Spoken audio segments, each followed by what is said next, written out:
Hey Glenn, good news. So your parts are done, and so we had to do test pieces because I'll show you here. If you the parts crack on the laser cut edge because the laser cutting, even though it's annealed part, the laser cutting hardens it, right? And then it cracks. So you can see here what I'm talking about.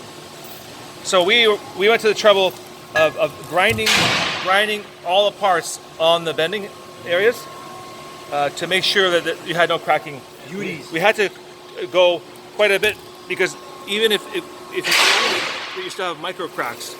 So we went to the trouble. I'll show you this. We went to the trouble of grinding it a little extra to make sure you had no cracks. And have a look. This is your parts. There's no cracks anywhere. All right. So the parts are done. You got the 5/8, the 103 and 104s are here.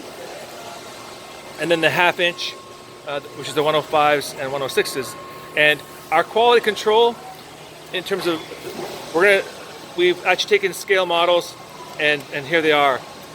So you can see that they match perfectly on the scale models. And Wes was very careful to make sure that the angles are the same. So if you stack them, if you put them on top of each other, would you mind putting that one there? If you stack it on top, yeah. If you stack it on top, you'll see that they're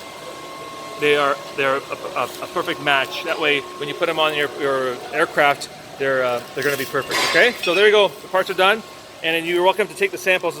Oh, one thing I do recommend. This is very, very important. I recommend you get these stress relieved.